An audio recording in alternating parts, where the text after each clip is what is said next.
Buenas tardes. Iniciamos el capítulo 9, la unidad 9, el último del programa Estudios. Ética, responsabilidad social corporativa, sustentabilidad ambiental y estrategia. Ver un poquitito cómo el negocio tiene que ser lo más importante en el cambio social. Las buenas obras, la buena reputación es lo que queremos entender. Entender cómo se conjuga esa relación de la conducta ética en los negocios, los principios éticos.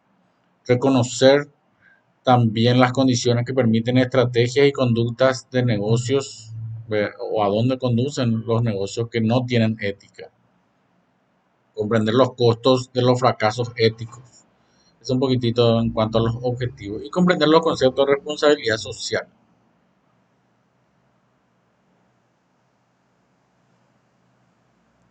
¿A qué nos referimos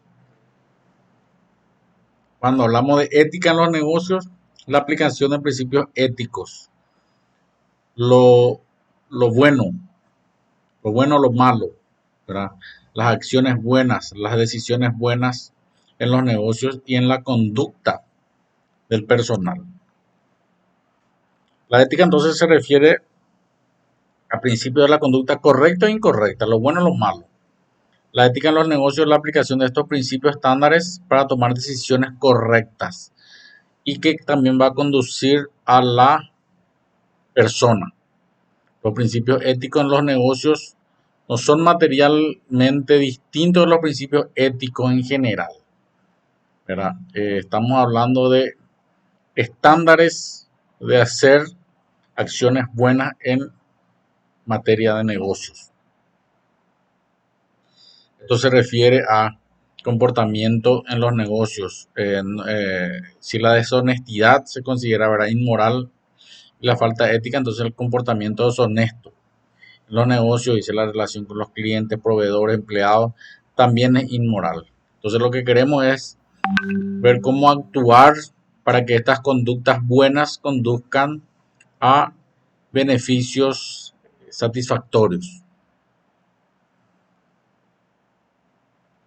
Si la sociedad juzga, dice por ejemplo, que el soborno es inmoral, también lo es que los empleados de una compañía paguen a sus funcionarios del gobierno para facilitar transacciones comerciales, o que se entreguen regalos y otros favores a los posibles clientes para conseguir y conservar el negocio. Entonces, esta conducta ética en los negocios requiere una adhesión a las normas aceptadas respecto a lo que es bueno y malo. Los administradores tienen la obligación, el hecho y el deber de observar conductas éticas, conductas correctas, a lidiar y ejecutar también las estrategias. Dentro de las estrategias tienen que haber acciones correctas. El origen de las normas éticas, dice, son universales o dependen de las normas locales. En todas las sociedades y las culturas se tiene noción de lo que es correcto y lo que es incorrecto, de lo justo o lo injusto, lo moral o lo inmoral. Entonces hay tres corrientes del pensamiento referente a estas normas éticas que vamos a hablar en una cápsula que va a mostrar luego. Entonces, por ejemplo, habla las dificultades que enfrentó Apple en sus inicios, en sus intentos de aplicar un conjunto común de estándares éticos en toda su red global de proveedores, ¿verdad? Tuvo que combatir con algunas o superar algunas barreras. La escuela del universalismo ético sostiene que las nociones comunes en múltiples culturas y países sobre lo que constituye lo bueno y lo malo dan origen a estándares éticos universales y que se aplican a todos los miembros de la sociedad, empresas y las personas que se dedican a los negocios. Entonces trasciende esto las culturas y las sociedades, ¿verdad? Lo correcto. Por ejemplo, dice, todos los pueblos de todas las naciones consideran correcto ser fidedigno, o sea, no mentir, no engañar. Del mismo modo, mostrar integridad en los caracteres, no engañar, tratar a los demás con dignidad, respeto. Se considera eso bueno en todo el mundo, ¿verdad?, sin distinción de una localidad u otra localidad. El acuerdo moral entonces común de las acciones y conductas correctas e incorrectas en múltiples culturas. Eso estamos hablando del universalismo ético. La fortaleza del universalismo ético radica en que se fundan los puntos de vista colectivos de todas las sociedades y la cultura, y traza límites claros y constituye un comportamiento ético en todos los negocios, y cuál es la conducta inmoral sin que importe el mercado donde se encuentre. Después tenemos la escuela del relativismo ético, o sea, la ética es relativa, el otro es universal.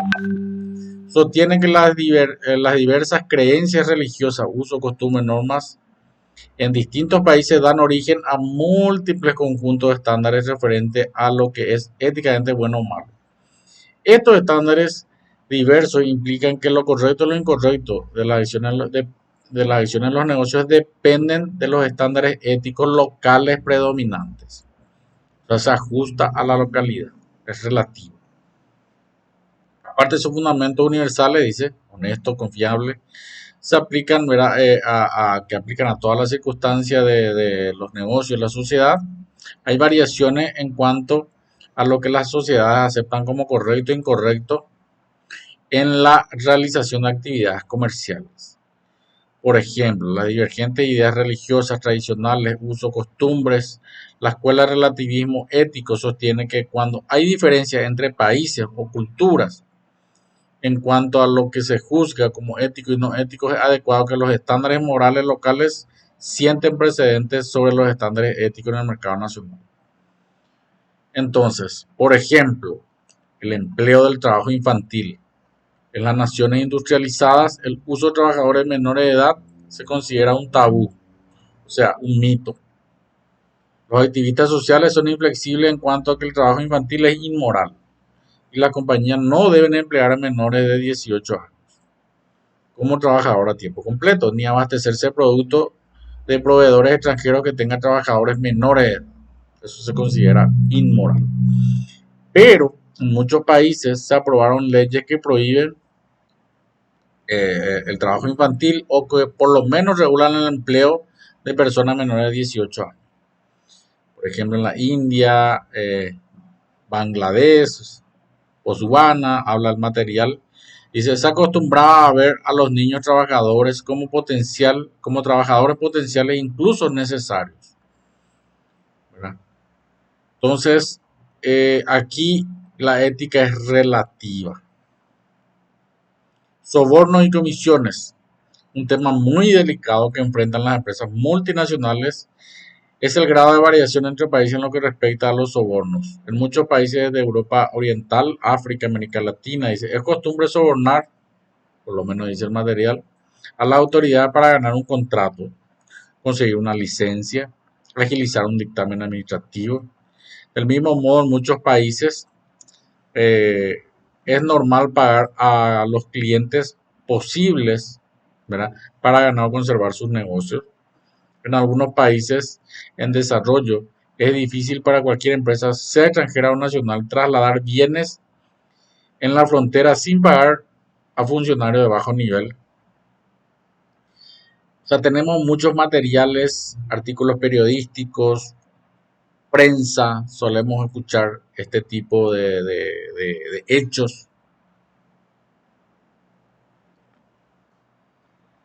que se consideran inmorales, que se consideran incorrectos, pero que muchas industrias utilizan para sobrevivir, por llamarlo así. O sea, hasta dónde es lo bueno y hasta dónde es lo malo. Algunas personas llegan a justificar el pago de sobornos y comisiones argumentando que sobornar a los representantes gubernamentales para que los bienes pasen por la aduana, dar comisión a los clientes para conservar su negocio o ganar un pedido, son pagos por los servicios prestados. De la misma manera que se deja una propina en un restaurante. Digamos.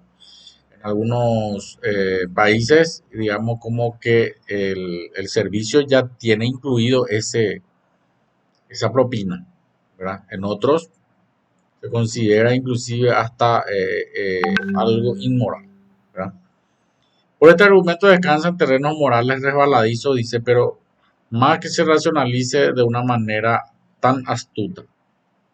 Las empresas que prohíben el pago de soborno y comisiones en sus códigos de ética y que están dispuestas a hacer valer esa prohibición enfrentan un problema muy preocupante en países donde los pagos, comisiones y sobornos se arraigaron como de costumbre. Un poco complicado.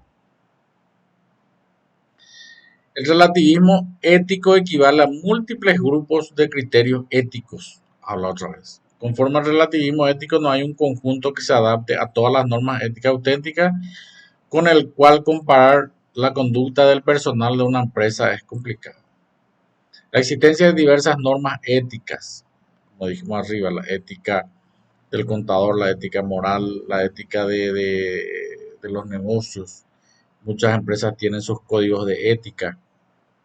Explica por qué los defensores del relativismo ético sostienen que hay pocos absolutos cuando se trata de ética de negocios y existen pocos absolutos morales para juzgar de manera uniforme el proceder de una empresa en diversos países y mercados.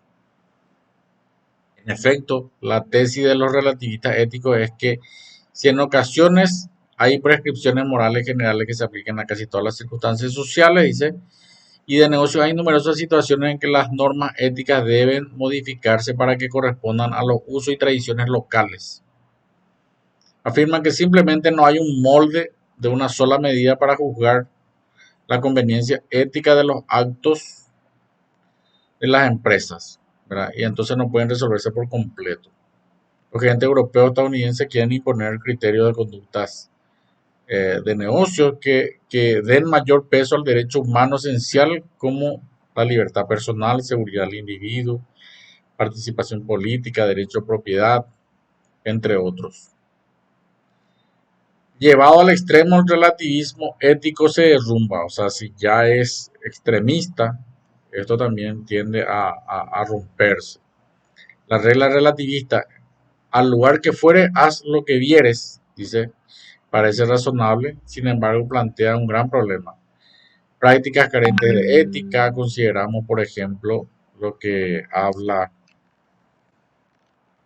el material, un viejo transatlántico construido, dice, en 1940, lo hicieron remolcar hasta Turquía, donde un contratista aceptó retirar, dice, por 2 millones de dólares en comparación a un costo mucho mayor que lo iba a hacer en los Estados Unidos. O sea, tuvieron que arrastrar para que desde un país a otro pudiese sacar mayor ventaja, simplemente por un ahorro en los costos. Entonces eso es considerado, digamos, como inmoral o no ético. ¿Por qué? Porque ¿quién es el que sufren? Los pasajeros. Dice, por ejemplo, cuando la autoridad turca tuvieron el retiro del asbesto, dice, por el peligro que los trabajadores enfermaban de cáncer, los propietarios hicieron remolcar hasta un puerto, ¿verdad?, en el Mar Negro, donde las reglas permitían allí retirar, ¿verdad?, ese asbesto, dice, y un contratista ya había aceptado retirar más de 46.400 metros cuadrados de ese asbesto por 2 millones de dólares, ¿verdad? Pero en otros países eso era considerado, digamos, que era prohibido por el tema del peligro a los trabajadores. Entonces, no hay ninguna base moral para afirmar que exponer a los trabajadores a este asbesto carcinógeno sea correcto desde el punto de vista ético, sin que importe que acepten las leyes de un país ni cuál sea el valor que se confiere en la seguridad de los trabajadores, por ejemplo. Por ejemplo, una empresa que adopta el principio de relativismo ético adhiere a sus empleados a los criterios éticos locales, asume por fuerza que prevalece, dice que lo que prevalece como la moral del lugar es una guía adecuada al comportamiento ético. Entonces habla de que directamente algunos se adaptan según las normas de ciertas localidades. La ética y la teoría de los contratos sociales integrados. La teoría del contrato social, hoy por ejemplo estamos hablando también de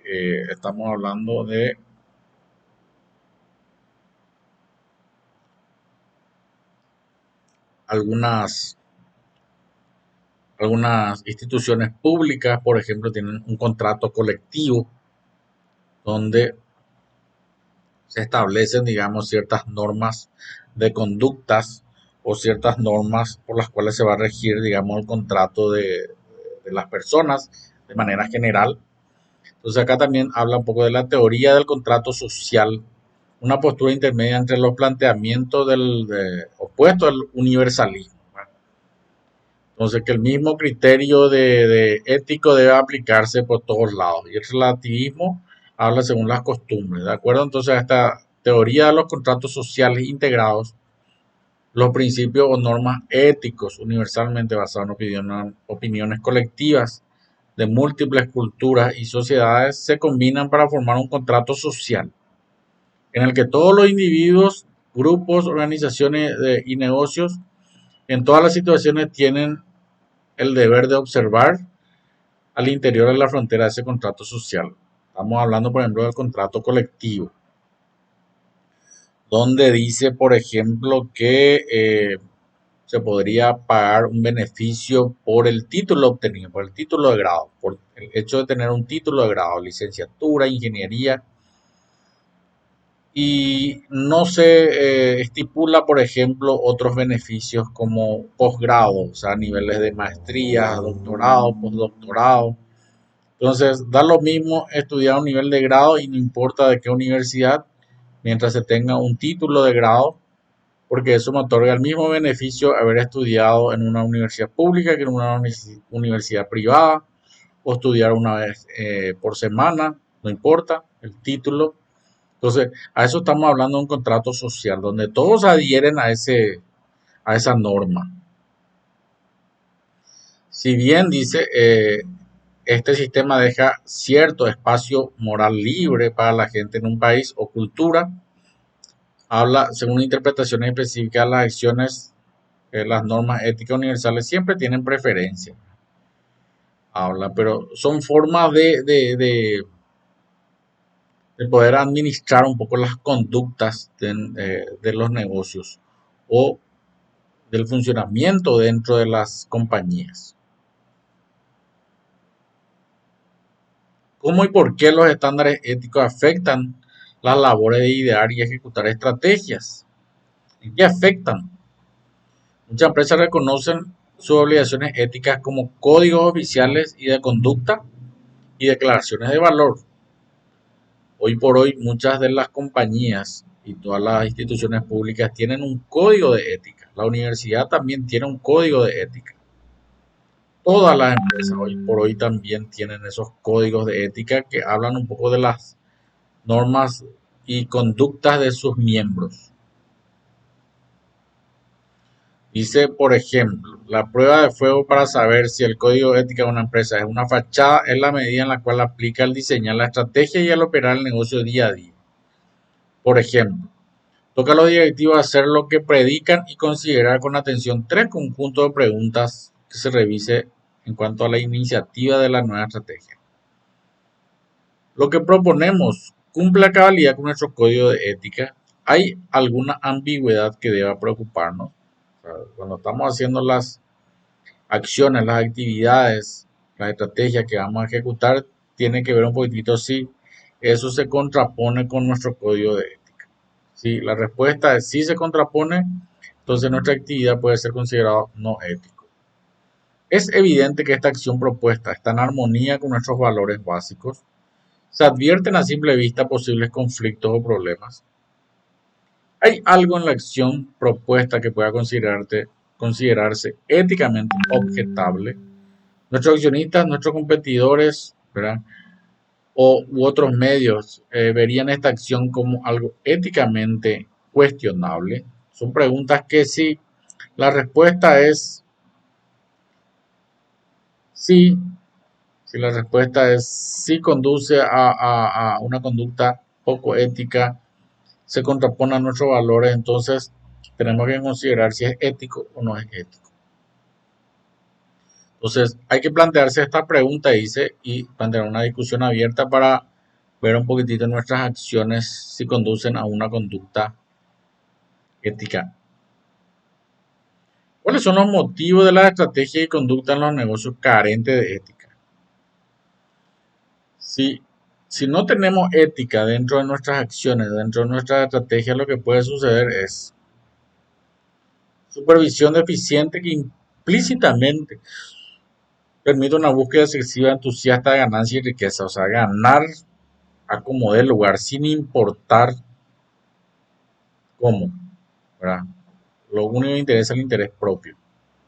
Puede haber fuertes presiones sobre los directivos para cumplir o exceder objetivos del desempeño a corto plazo. Y también la cultura corporativa que coloca la rentabilidad por encima del desempeño del negocio y del comportamiento ético. O sea que lo único que interesa son las ganancias. Eso puede conducir, ¿verdad? No incorporar conductas éticas dentro de nuestras acciones. Entonces, aquí hablamos otra vez, punto por punto, la supervisión, las presiones que pueden ejercer o las presiones sobre los gerentes, ¿verdad? Y dijimos también la cultura que que antepone la rentabilidad, los resultados financieros sobre el comportamiento ético. ¿Por qué las estrategias de las empresas tienen que ser éticas? Deben ser éticas por dos razones, porque una estrategia que es inmoral, toda o en parte, dice, es moralmente incorrecta y refleja mal carácter de los empleados de la compañía. O sea, hay que defender un poco la moral. Y porque una estrategia ética es un buen negocio y va en el mejor interés de los accionistas. Por ejemplo, muchos consumidores hoy valoran, digamos, de que el producto sea o provenga de prácticas aceptadas. Por ejemplo, si voy a consumir la carne vacuna, puede decir de que esa carne, ¿verdad? Se cría o se obtiene, digamos, en establecimientos ganaderos que cuidan el medio ambiente. Pero yo tengo que certificar que ese establecimiento cuida el medio ambiente o que, digamos, preserva la fauna en cuanto a animales en peligro de extinción. Entonces, de repente eso le puede dar un poco de mayor valor a ciertos productos, ¿verdad? Entonces, digamos, como que no se sacrifican o no son criados en confinamiento. Digamos, hay ciertos valores que se le aplican a los productos y que son considerados éticos, que son considerados buenos. Entonces, eso es muy importante porque puede ayudar a ganar mercado, ¿verdad? Y puede también, digamos, defender un poco el negocio. Por eso habla de defensa moral de una estrategia ética. Los administradores no evalúan desapasionadamente qué línea estratégica adoptar, ¿verdad? La preparación de una estrategia ética comienza con los administradores que tienen fuerte carácter moral, que son honestos, íntegros. Por eso hoy por hoy se pide, digamos, personas con esa integridad. Los administradores con principios y criterios éticos elevados son defensores de la conducta corporativa ética. También la defensa del negocio de una estrategia ética, además las razones morales sólidas, aplicar estrategias carentes de ética y tolerar conductas como falta de ética, no solo perjudica la reputación de la empresa, sino que también puede provocar costos elevados, ¿verdad? Consecuencias catastróficas. Eh, Normalmente eso ocurre, dice, mientras más notorias sean las violaciones éticas de la empresa, mayores serán los costos. No siempre el costo en dinero, sino que el costo de participación en el mercado, el costo, digamos, de la reputación de la marca, la pérdida de confiabilidad, entre otras.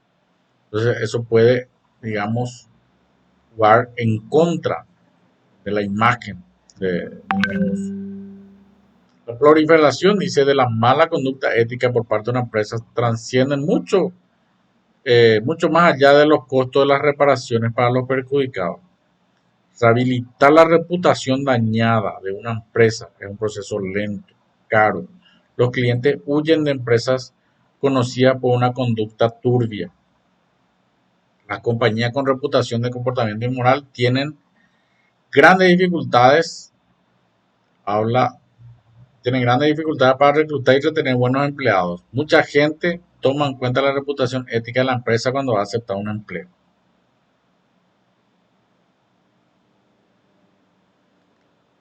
Aquí vemos un poco los costos en que incurren las empresas que descubren malas conductas éticas. Conductas visibles o costos visibles, multas, penalizaciones, demandas, demandas legales para castigar a la empresa, costos para los accionistas en forma de menores precios accionarios, tiene mayor o menor costo el valor de las acciones, costos administrativos, costos legales, investigaciones, proporcionar una educación correctiva, capacitaciones, emprender acciones correctivas también tiene su costo administrativo para garantizar un cumplimiento futuro, costos intangibles o menos visibles, ¿verdad? Digamos como que no es muy notorio, alejamiento, pérdida de clientes, pérdida de reputación, baja moral de los empleados, el cinismo, mayor rotación de los empleados, mayor costo de reclutamiento, se cuesta más conseguir un empleado fiel, efectos adversos en la productividad, costo de cumplir con regulaciones gubernamentales, normalmente hay más restricciones, siempre tiene su costo directo, indirecto, visible, no visible. La estrategia, la responsabilidad social y la sustentabilidad ambiental. O sea, tenemos que integrar un poco esas acciones, esas estrategias, incorporando responsabilidad social, principios éticos, para que esto sea sustentable, sostenible en el tiempo y ambientalmente, ¿verdad?, confiable. De hecho, que muchas empresas hoy para abrir deben presentar un estudio de impacto ambiental, porque con esto garantiza, digamos, que no está perjudicando al ambiente. O sea que es una obligación también, un costo que uno tiene que incurrir para poder garantizar y el Estado un poco protege o busca proteger con este mecanismo, con esta barrera, de que no ingresen negocios que sean peligrosos o que apeligren el medio ambiente, la integridad. Por eso habla un poquitito de promover la responsabilidad social corporativa, la responsabilidad social de las empresas, estamos hablando. Entonces, equilibrar un poco las expectativas de los accionistas. Si bien los accionistas aportan capital, dinero, recursos financieros para ganar, no siempre se busca ganar a cualquier costo. Hay que preservar un poco el ambiente, el medio ambiente, el lugar donde vivimos, el mundo donde vivimos. El accionista debe recibir un buen rendimiento, pero la inquietud es legítima también de otros contribuyentes. También deben recibir una apropiada atención, ¿verdad?, equilibrando un poco la ganancia de ambos. No necesariamente el cliente gana dinero, sino que gana un mejor servicio o un producto menos dañino, etc. La responsabilidad social corporativa es un concepto que suena mucho hoy por hoy en todo el mundo. ¿Qué significa responsabilidad social corporativa? Es que una empresa debe equilibrar sus acciones estratégicas, sus actividades para beneficiar a sus accionistas con el deber de cuidar a la ciudadanía, ¿verdad? Con el concepto de ser un buen ciudadano. La tesis es que los administradores de las compañías están obligados a mostrar una conciencia social al operar en la empresa. Y a la hora de tomar decisiones, ¿verdad?, tomar decisiones que no afecten a los demás, digamos, o que beneficie a la comunidad, que no sea solamente un beneficio propio. A eso estamos hablando. Entonces, los programas para demostrar una conciencia social habla, por ejemplo, esfuerzo para emplear una estrategia ética y observar principios éticos al operar la empresa. Hacer contribuciones caritativas, también es considerado, digamos, ético. Apoyar actos de servicio comunitario.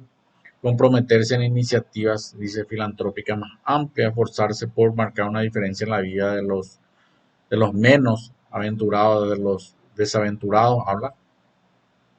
Emprender acciones para proteger o mejorar el medio ambiente, en particular para reducir al mínimo y eliminar los efectos adversos a las actividades de la empresa. Y tenemos aquí estos componentes de la estrategia de responsabilidad social, ¿verdad? Acciones que tengan estrategias éticas, operen de manera honorable, ética. Acciones para sostener la caridad, participar en actividades de servicio comunitario, calidad de vida de los habitantes.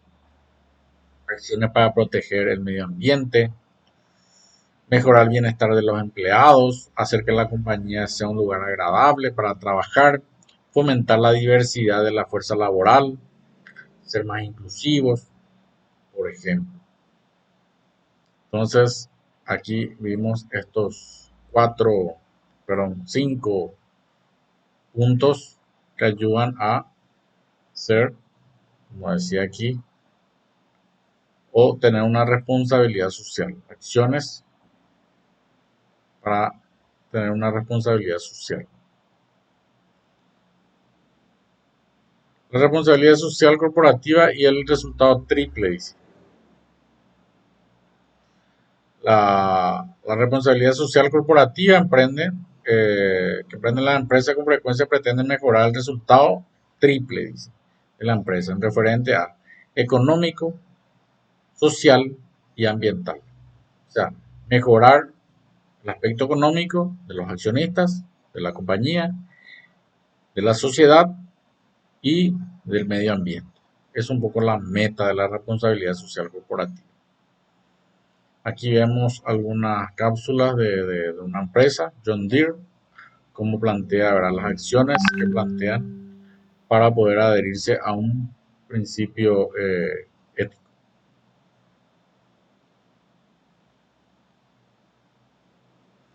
El resultado triple, entonces dijimos así, combinar esta meta, ¿verdad?, equilibrar lo económico, lo social y lo ambiental. Aquí tenemos una tabla que muestra algunas empresas conocidas por el resultado del triple desempeño en el periodo 2009-2010. Vemos aquí Johnson Johnson, PepsiCo. Hay muchas empresas que hoy operan, por ejemplo, en nuestro país. Adidas, Unilever, Intel, Samsung, son empresas internacionales que hoy operan en casi todo el mundo. Y lo tenemos aquí también en nuestro país. 3M, Sony, automóviles BM, IBM, General Electric, Coca-Cola. Todos estos muestran un poquitito según los índices Dow Jones sobre empresas que utilizan el resultado triple, buscando equilibrar estas tres acciones. ¿A qué nos referimos cuando hablamos de sustentabilidad y práctica en los negocios sustentables? Satisfacer las necesidades del presente sin comprometer la capacidad de satisfacer las necesidades del futuro. O sea, tenemos que satisfacer nuestras necesidades de hoy, pero sin comprometer las necesidades de la futura generación, sin dañar el medio ambiente. La estrategia de sustentabilidad ambiental, tenemos también idear esa estrategia de responsabilidad social y de sustentabilidad. Tenemos que escribir sobre esas acciones que ayuden a mejorar las prácticas y que contribuyan también al logro de los resultados de las empresas. Tener una imagen sustentable, sostenible, una empresa que sea vista como una que contribuye al medio ambiente, a la sociedad, o que no daña, por ejemplo, al medio ambiente. Eso es lo que tenemos que buscar. El aspecto moral de las prácticas de responsabilidad social y de negocios sustentables ambientalmente. La defensa de la moral dice de por qué las empresas deberían promover activamente la mejora de la sociedad y actuar en beneficio no solo los intereses de los accionistas, sino que lo que es correcto. En todo negocio deben esperarse decencia, civismo, aporte y bienestar a la sociedad. Es lo que buscamos. A cambio de esto tenemos una licencia para poder operar o para poder producir. Entonces, tenemos que actuar civilizadamente y dentro de las buenas costumbres. El aspecto comercial de las prácticas de responsabilidad social y de negocio ambientalmente. Acciones que generen una mayor clientela entre los compradores. Una estrategia sólida con responsabilidad social hace de que los clientes sean más fieles. Repito, por ejemplo, hay personas que pagarían más por un producto que no dañe el medio ambiente y que sea certificado, que sea comprobable. Un fuerte compromiso con la conducta socialmente responsable reduce el riesgo de incidentes que perjudiquen la reputación. O sea, con eso garantizamos también de que nuestra marca, de que nuestra reputación sea fuerte. Las acciones socialmente responsables y las prácticas de negocios sustentables reducen costos y mejoran el reclutamiento de las personas. Todos quieren trabajar en ese tipo de empresas. Nadie quiere retirarse. ¿Por qué? Porque es bien vista. No necesariamente porque me pague mejores salarios, mayores beneficios, la empresa es mejor. Entonces hay que sopesar, hay que mirar un poquitito también lo que ofrece en materia de responsabilidad, ética, compromiso. La oportunidad de mejorar los ingresos también puede provenir de estrategias de responsabilidad social corporativa y de sustentabilidad ambiental. Eso también puede hacer de que mejoren los ingresos. La estrategia de responsabilidad social corporativa también y la práctica de los negocios bien concebidas, ¿verdad? También otorgan mejores intereses a los accionistas. Siempre trae mayores beneficios que desventajas. Con esto queremos ir cerrando un poco el capítulo 9 y también cerramos el programa de estudios de administración estratégica. Muchas gracias.